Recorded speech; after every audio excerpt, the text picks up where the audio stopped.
meel walba tagtaan iyo guri walba gashaan xogtiinana waan haynaa macluumaadkiinana waa la soconaa waan kaga daba galeynaa hadii Ilaahay raado ciidanka dawladda oo hore xog uga hayay miinooyinka wadada lagu aasay ayaa waxa maanta u suurta gashay inay fashiliyaan miinadii saddexaad oo kamid ah kuwa cadawga ay ku aaseen wadooyinka miinadan oo kooxda al-shabaab ay ku aaseen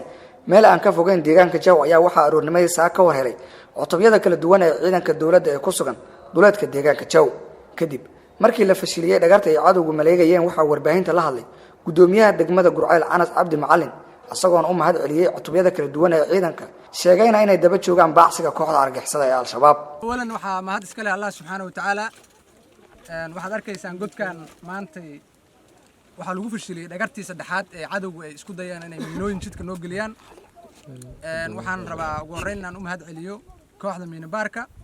oo runtii dadaal dheer muujisay aaday u mahadsan runtii dadaalkii ay muujiyaan sidoo kale waxaan mahad celinayaa ciidanka amniga dadka deegaanka oo saacad walba xogta nala wadaagayay cid walba oo ka qayb qaadatay inay fashilintaan qayb ka noqdaan waxaan leenahay waa mahadsantihiin Ilaahay agtiisana maadooyin ka gaarto runtii waxay hawshaani ahayd mid maalmaha socotay ciidankuna ay ku dadaalayeen inay fashiliyaan wax walba nimankaan isku dayaan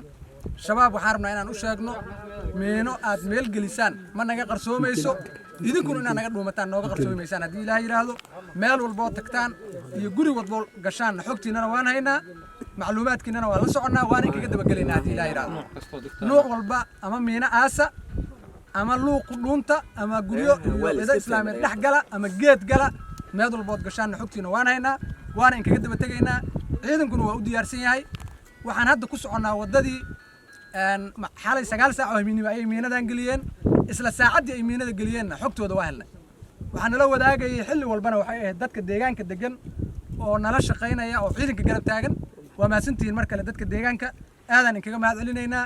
cadawgana waxaan noo ballan inaan meesha ay joogaan ilaa